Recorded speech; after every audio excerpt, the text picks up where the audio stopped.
welcome to this video. I'm Marcus Hayes, and as you would have seen in my last video, I've now collected Maude, my Maude Mk2 Escort, from CLUMPFAB. Today I'm going round to my other garage and I'm going to be able to give you all a closer look at the welding work that was done on Maude by KEMBER at CLUMPFAB. I've also got some new parts to fit to Maude, and I think Kat is going to bring Winston the plastic Fiesta down because I've got a little job to do on him as well. So I've got loads to do, not loads of time to do it because it gets dark really early at this time of the year here in England. So I better get Maude out the garage and crack on. And before I go anywhere today, I wanted to stick my CLUMPFAB sticker on the rear screen of Maude. Quite an appropriate place for it, just above the Scrappage Scheme Survivor sticker. Yeah, really happy to advertise the CLUMPFAB name, seeing as Chris at CLUMPFAB has deleted so much rust from this car for me this year. As I mentioned in my last video, the clutch rattle has come back. I don't know if you can hear it, but when I push the clutch, it goes away. It's nowhere near as bad as it was before, but it's obviously going to get progressively worse. And I think this time I do know the reason why. Really silly mistake that I've made, and yeah, I'm hoping to have a look at that today as well.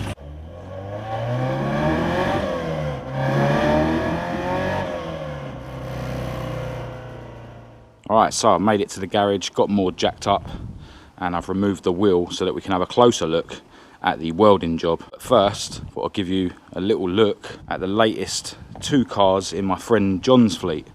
Now, this is a Triumph 2.5 PI, straight six engine, and it actually comes with individual throttle bodies. I'm guessing it's a mechanically fuel injected car, but just look at it, absolutely stunning. Now the thing with John is, you never know whether he's going to be keeping or selling his cars, but yeah, I really hope he keeps this one for a little while. It'd be great to see this out and about next summer at some of the shows. But yeah, so mint. Have a quick look inside, check out the brown interior, with the wood on the steering wheel and on the dash. It's in such good condition. This would have been a bit of a rich man's car back in the day, no doubt. Yeah, really like the colour as well. Amazing. Yeah, all the chrome, looks like it's spot on. Just a really, really cool car. And underneath this sheet, I'm not going to remove it because it's not my car, is a Triumph Spartan, which is a sort of kit car which I think was based on Triumph Heralds. And yeah, he really has fallen in love with this one, so I think he is going to be doing this one up and keeping it. So a quick look under the sheet as it's being blown up with the wind. Yeah, little convertible sports car. Really sort of interesting leaf spring set up at the back. The leaf spring goes that way rather than having one either side going this way. Probably doesn't handle great, but he actually bought the Spartan off of Danny Coogan, who we've seen in the videos a couple of times. Yeah, hopefully get a better look at this next time John's around here and he's got the sheet off. Alright, so before we crack on with Maude, my beautiful girlfriend Kat has arrived with Winston the plastic Fiesta, and I've got a little job to do on him. Now Winston has these original Ford alloys fitted, which come from the factory with these locking wheel nuts. And these are the keys that take those locking wheel nuts off. The problem is that these things always break. Kat has had to replace this a couple of times since she's owned the car. Now realistically, no one's gonna wanna steal these wheels. The thing is, these locking wheel nut keys cost like £30 from Ford, whereas a set of these normal wheel nuts cost about a tenner. So the plan is to extract these locking wheel nuts and replace them with these. Now I did a similar thing with my dad's Mark 1 Focus Estate when I actually lost his locking wheel nut key, and I was able to extract those with these extractors, so I'm hoping I can do the same today and save Kat 30 quid. Do you know what? These are bigger. Alright, so as it turns out, the biggest extractor in this kit is actually too small for Kat's locking wheel nuts. I assumed they were the same as my dad's. Let's try a bang an old socket on. I don't think this is going to work. Right, so that's a fail. I do have these easy out things where in theory I could drill a hole in the middle of there and then screw this in. Now these are reverse thread, so when you screw it anti-clockwise it goes in, and then in theory it would grip and then start undoing the wheel nut. But I'm worried that if I do that, I'm gonna destroy the locking wheel nut and then we won't be able to get it out even if we had the key, so I'm not gonna try that. Now I'm pretty sure there's only, 10 different types of those Ford locking wheel nuts. They're not all unique, so maybe I'll be able to go on eBay and get a used set of those locking wheel nuts, which are the same pattern, and then we'll be able to use that to extract these wheel nuts. But whatever we do end up doing, I will be replacing those locking wheel nuts with normal wheel nuts. Yeah, and Kat has actually got the bag with the code on it, so that might actually help us. The other option is maybe I'll be able to buy separately a larger one of these extractors. Whatever the case, this will have to wait for another day.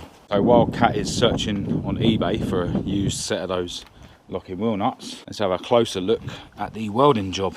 Now obviously Chris has put the outer arch in, but that was only part of the story. Now this area here had a load of tyre rubber attached to the inner tub, and basically behind that tyre was a massive hole, and you can see that Chris has had to put a massive patch in there. Yeah, being the perfectionist he is, he was sort of disappointed in a way that, you know, it doesn't keep the original seam, but on this car I'm not bothered, I just want it to be solid. So yeah, with that massive patch of fresh metal in there, that should last many years. Now the seam itself had a lot of rust going up, and he's actually had to put a little patch in here as well. Over here there was a little bit that he's replaced as well, but I think my patch on the front of this inner tub was still solid. But yeah, I was expecting to have to come around here today and underseal this area, but yeah, Chris very kindly done that for me, so that saved me a job. Yeah, Chris also rolled this arch a bit for me, just to give clearance for my stupidly wide wheels. Really happy with this job, which was as expected from Chris. Now up here on the quarter panel, there was a little bit of rust, but it didn't turn out to be that bad. It was a lot better than I was expecting. Once he'd cleaned the metal back, there was literally just the hole that I already knew about and a couple of little pinholes, but yeah, he basically cut out a triangular section and welded in a fresh new bit of metal there. And as I explained in the last video, behind there, where again I was expecting it to be, you know, a disaster in terms of rust, it actually wasn't. There was a sort of support piece inside, he said, that had a little bit of surface rust on it, and he just cleaned it back and primed it. So yeah, that should last many years as well. Now on this outer arch, he's brushed on some sort of etch primer, which apparently is, you know, quite tough stuff. Obviously eventually I'm going to need to sand it down and, you know, give it some sort of paint job. And as I explained in the last video, I need to do a little bit of fiberglass filler in here and over here, just to make the shape a little bit better.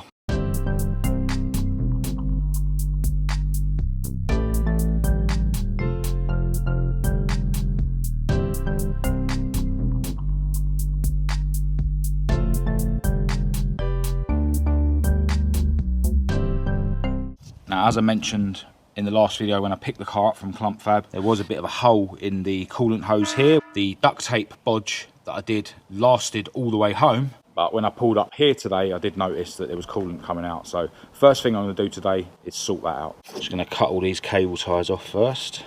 I think I might be better off just removing the bottom radiator hose off the radiator and sorting this out from under the car. Looks like I missed a cable tie. Alright, so now I've actually got access to this clip thing. I don't know what they're called, like a Jubilee clip, but you need pliers rather than a screwdriver to undo it. That's it. The actual hole is just there, so I'm going to remove the rest of this duct tape, cut the hose back, and then just put that back on, and I am going to replace this clip with a proper Jubilee clip.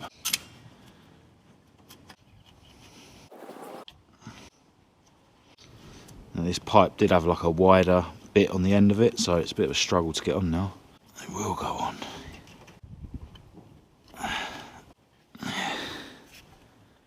No, I won't do the Jubilee clip up until I've got it all attached back to the radiator, so then I can orientate this pipe how I want it.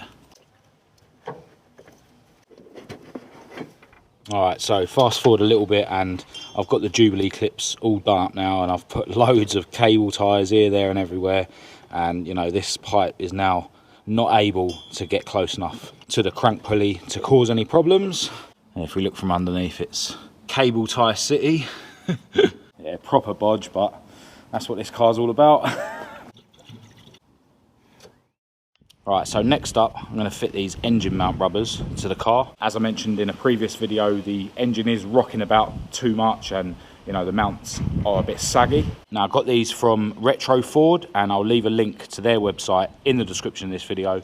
I'm also going to fit these cups onto the engine mounts. These were also purchased from Retro Ford, and I don't actually have these fitted at the moment. As I've mentioned loads of times before, I actually have to run washers on the engine mounts just to raise the engine up so that the sump isn't hitting the cross member. Now maybe with these cups fitted I won't need to fit the washers, but I doubt it, to be honest, because of the amount of washers that I had to put on the engine mounts even when the rubbers were new, when I put the Z-Tech in. Now, one thing I always notice about these rubbers, I think this rib, or whatever it is around here, is something to do with the moulding process. And these ribs do prevent the mount from fully going into the cup. And I can see through there that there is a bit of a gap. So what I always do is just shave this off with a Stanley blade.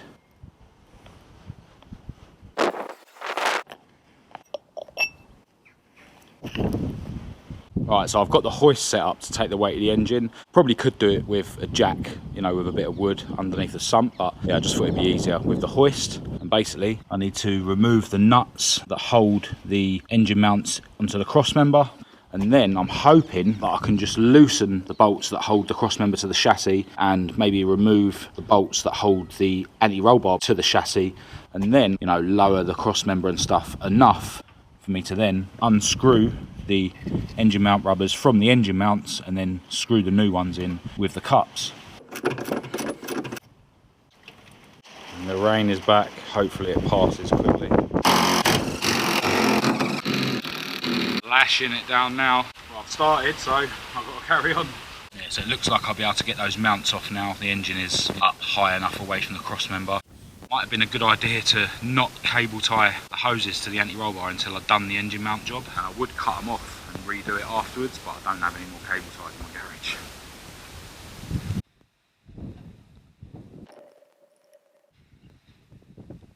Yeah, I just put this bit of wood and chisel in between the chassis and the cross member just to wedge this side of the cross member down a bit to give me a bit more room. Hopefully I'll be able to screw this on now.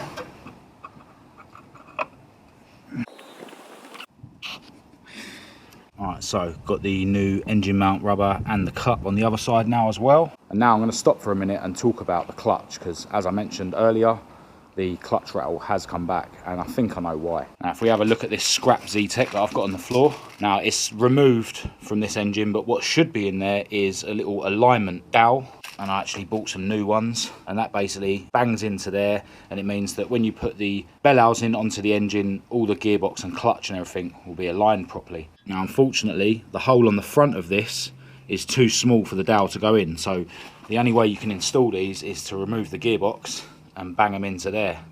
Yeah, around this side you can actually see that the dowel pin is still in there. Now I reckon all my clutch issues have been caused because these are not fitted to Maude's engine. I can't believe that I overlooked it before, but it was in the video where I'd done the clutch last, a couple of weeks ago, that someone put in the comments about these, and when I looked back at the video, it definitely seems like the one on the driver's side is definitely not there. Now, with everything hanging down at the moment on the engine hoist, it would be a perfect opportunity to bang the gearbox off and bang these in and put it back on, but as I've mentioned before, when I like to remove the gearbox from the car, I like to lower the engine right down, because I always seem to have a problem getting the gearbox back on with the engine up, because I've got a stock gearbox tunnel.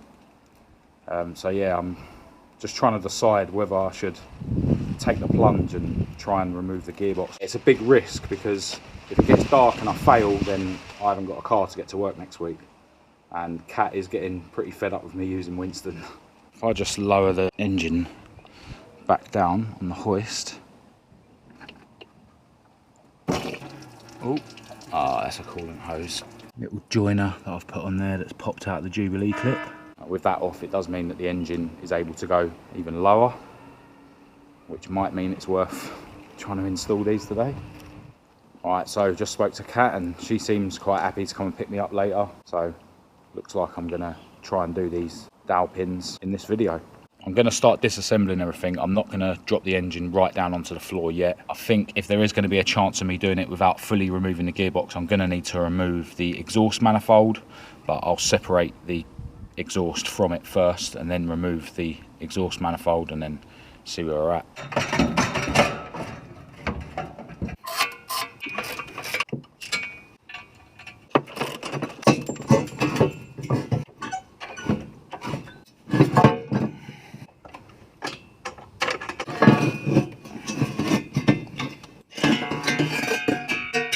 damaged my fan switch. Oops. Might be able to bend that back out. I'll worry about that later. This is the bolt that should have the alignment dowel. And yeah, the amount of room I've got here, I might actually be able to, you know, pull the gearbox off slightly and then use a nut and bolt to draw the dowel in. Yeah, we'll just have to see. And obviously on the other side, I've got all the carb and throttle linkage and stuff, and you know, coolant hoses and catch can hoses. So yeah, if I'm going to do this without completely lowering the engine down, I'll have to do it from the underneath. But yeah, there is quite a lot of access. I think I'll start removing the clutch cable, take the gear stick off the gearbox, and then see where we're at.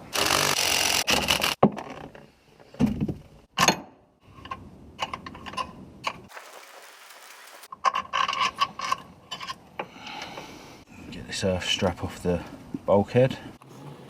I think I'm going to remove the upper two bolts that hold the bell housing to the engine. Yeah, one round this side might be a bit tricky though. Lower this down a bit. Gotcha. Yeah, those bell housing bolts are so much easier to get out when you do lower the engine right down to the floor. But right, so now there's only two bolts holding the bell housing to the engine, and they are the bolts where the alignment dowels should be. Yeah, there's basically not much else I can do now apart from, you know, get the jack under the gearbox, remove the gearbox mount, and try and get the gearbox off of the engine. But it's going to get dark soon, so I think the sensible thing to do is to somewhat bolt the engine back into the car, so that then I can put the hoist away and pack up my tools and wait for Kat to come and pick me up. All right, so the engine is now sitting in the bay without the hoist hooked up to it. Super girlfriend to the rescue again.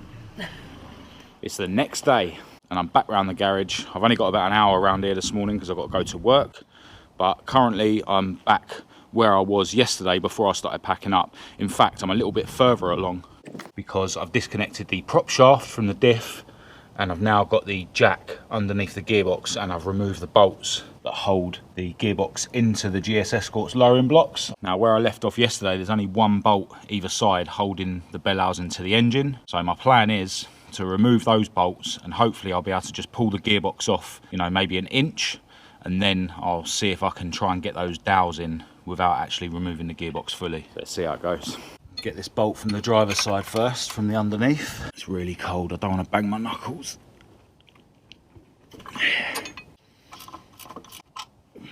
And this one on the passenger side I can get from above because the exhaust manifold's out of the way. Now we'll see if we can get the box off, just slightly. Right, well, straight away I can see that the dowel pin is indeed missing. It's either one of these two that it's supposed to be in, and there's none at all. Right, now with the weight of the gearbox on the jack, that shouldn't be putting any strain on the input shaft or anything like that. I'm going to try and get the dowel pin in this side first. Not quite separated enough. That's more like it. Now obviously there's no room for me to get a hammer behind it to tap it in, so what I'm planning to do is to put the dowel in between and then pass this bolt through, and then if I can get this thin nut on it. So what we've got is a bolt going through, it goes through the dowel, and I've got a really thin nut on the other side. I probably should have put a washer there as well, to be honest. But if I can get a spanner on that nut and a spanner on this bolt and just do the bolt up, it should draw the dowel pin into the hole where it's supposed to be. That's the plan anyway. And there you go, it's pulled the dowel pin in. Now I don't want to keep going until it bottoms out. I probably should, but I don't want to risk deforming this dowel at all with that nut. So I'm going to leave it there, take the bolt back out, and then do the same the other side.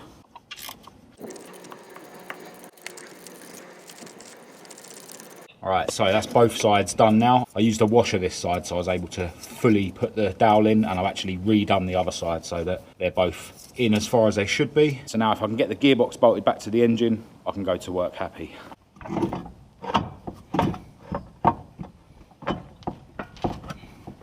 Cheers on. And the bolts all go in really easy now because obviously the gearbox is aligned properly.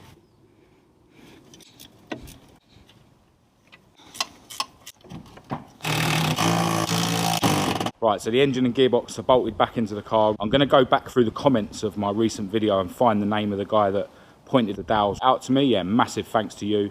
I'm not going to bore you with me going through the process of putting the car back together, but yeah, I should be able to do it over the next couple of days, you know, in the mornings. But yeah, right now I need to pack up and get to work. But hopefully the next clip you see will be the car fully back together, so stay tuned for that.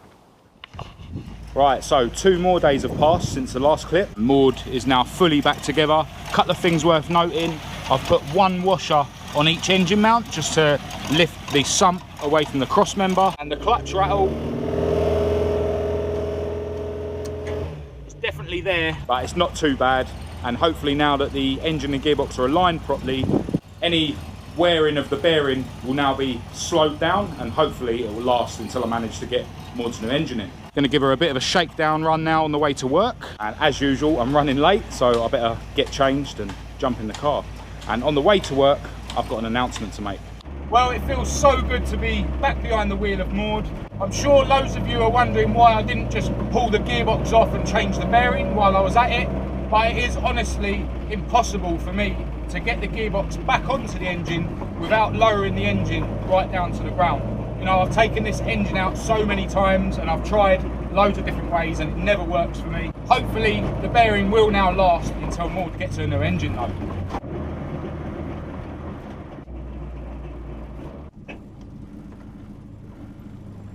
Now, some of you will be really happy to know that I now have some more of the Esther and Maude mugs in stock. I've already gone through and checked for defects and they're all ready to send out to you. I'm not going to put them on the website until this video goes live though, and I won't bother putting them on my social media until the day after this video goes live, because I want to give priority to all you guys that regularly watch the videos until the end. Now, the mugs sold out within literally a few days last time, so definitely go and grab one if you're interested. You can find them along with all my other merchandise on my website at marcushayesuk.com.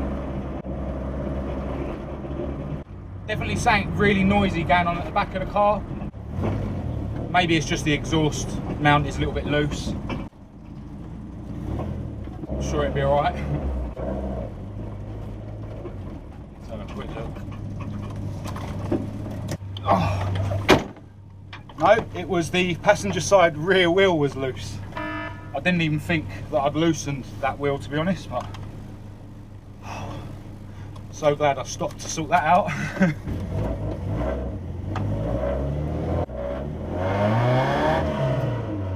Right, so I think that's a pretty good place to end this video. Massive thanks again to Chris KEMBER at CLUMPFAB for doing such an epic job on Maude's welding. I really appreciate it. If any of you guys need a proper job done on your car involving rust repair, restoration, fabrication, definitely give Chris KEMBER a shout. I'll leave his contact details and links to his social media and his email address in the description of this video. He also does banded steel wheels, cylinder head skimming, valve relapping. Yeah, his talents are endless, so definitely give him a shout if you need any work done to your car, and definitely let him know that Marcus Hayes sent you as well. Also, massive thanks to Andy K for pointing out my mistake with the alignment dowels, and as always, a massive thanks to everyone for your continued support on my channel. If you did think this video was any good, please do give it a thumbs up and a share. If you didn't, give it a thumbs down. Click subscribe if you're new and you want to keep up to date with all my future uploads, and check the links in the description to my social media, my email address. I'll also leave a link to my website down there. But other than that, until next time, thanks for watching.